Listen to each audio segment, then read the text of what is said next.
វណ្ណដាបានក្លាយទៅជាសិល្បករដំបូងគេនៅក្នុងប្រទេសកម្ពុជាដែលមានមុខនៅលើវីសាកាតរបស់ធនាគារដែលកំពុងតែឈានមុខគេនៅក្នុងប្រទេសកម្ពុជា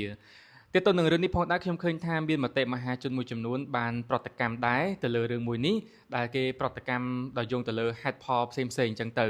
ដោយឡែកចំពោះខ្ញុំមិនមែនជាអ្នកគ្រប់គ្រងគាត់ទេក៏ប៉ុន្តែខ្ញុំហាក់ដូចជាមិនប្រតិកម្មចំពោះការដែលធនាគារ ABA បានយករូបរបស់វណ្ណដាដាក់លើវីសាកាតដោយសារតែអីដោយសារតែទី1វណ្ណដាគឺជា brand ambassador ឬក៏ជាទូតសុឆន្ទៈរបស់ធនាគារ ABA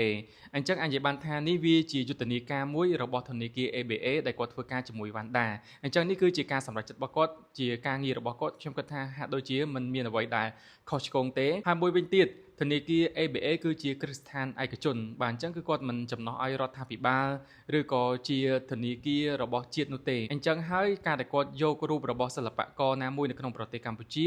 យកទៅដាក់នៅលើវីសាកាតរបស់គាត់ក៏ជាការសម្រេចចិត្តមួយរបស់គាត់ដែរពីព្រោះថាអត់ត្រូវចាំបាច់ឆ្លងកាត់លិខិតអនុញ្ញាតពីប្រមុខរាជរដ្ឋាភិបាលទេដោយសារតែគាត់គឺជាគ្រឹះស្ថានឯកជនហើយមួយវិញទៀត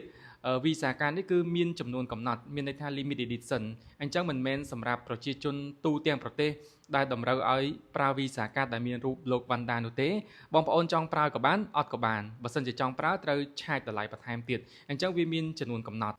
បាទអញ្ចឹងខ្ញុំគិតថាសម្រាប់បងប្អូនដែលគាត់ប្រតិកម្មគាត់អាចនឹងមានហេតុផល1 2 3 4អញ្ចឹងទៅអាចដូចថាហេតុអីមិនដាក់រូបប្រាសាទខ្មែរឬក៏ដាក់រូបទាក់ទងជាមួយនឹងសិល្បៈវប្បធម៌ខ្មែរជំនួសឲ្យរូបវណ្ណដាហើយគិតថាវណ្ណដានឹងគាត់ជាអ្នកណាហេតុអីបានជាលើកតម្កើងគាត់ខ្លាំងដល់ម្លឹងសម្រាប់ខ្ញុំគិតថា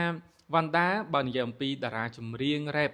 វ័យក្មេងដែលកំពុងតែមានឈ្មោះបោះសម្លេងជាងគេនៅក្នុងប្រទេសកម្ពុជាហើយក៏ដូចជាមានឈ្មោះនៅលើឆាកអន្តរជាតិខ្ញុំគិតថាបច្ចុប្បន្ននេះគឺមានតែវណ្ណដានឹងឯងដែលគាត់លេចធ្លោនិងមានឈ្មោះល្បីល្បាញជាងគេវាស័ក្តិសមនឹងការដែលធនាគារសម្រាប់ចិត្តយកវណ្ណដាដាក់លើវីសាកាដោយសារតែគាត់មានយុទ្ធនាការនៅក្នុងការផ្សព្វផ្សាយប្រទេសកម្ពុជាទៅលើឆាកអន្តរជាតិតាមរយៈយុទ្ធនាការរបស់គាត់រៀបកាន់តែខ្ពស់ឆ្ពោះកាន់តែឆ្ងាយបើអញ្ចឹងបើសិនជាគាត់អត់យកវណ្ណដាសួរថាតើអ្នកណាគេដែលស័ក្តិសមជាងវណ្ណដាហើយបើសួរថាតើធនាគារ ABA ធ្លាប់បានផ្សព្វផ្សាយទាក់ទងជាមួយនឹងសិល្បៈវប្បធម៌ខ្មែរតាមរយៈ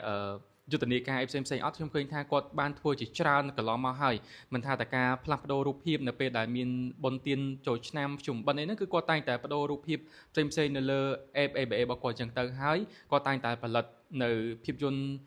ឬក៏វីដេអូមួយចំនួនដែរដែលទាក់ទងជាមួយនឹងរដូវកាលបុណ្យចូលឆ្នាំអីហ្នឹងមិនសិតតែលើកស្ទួយប្រពៃណីវប្បធម៌ខ្មែរយើងហើយអញ្ចឹងសម្រាប់បងប្អូនដែលគាត់ប្រតិកម្មជារឿងដោយឡែកហើយគាត់មានហេតុផលរបស់គាត់តែដោយឡែកគឺសម្រាប់ខ្ញុំគឺខ្ញុំអត់ប្រតិកម្មទៅលើរឿងនេះទេដោយសារតែហេតុផលដែលខ្ញុំបានរៀបរាប់ខាងលើនឹងឯងបាទអរគុណ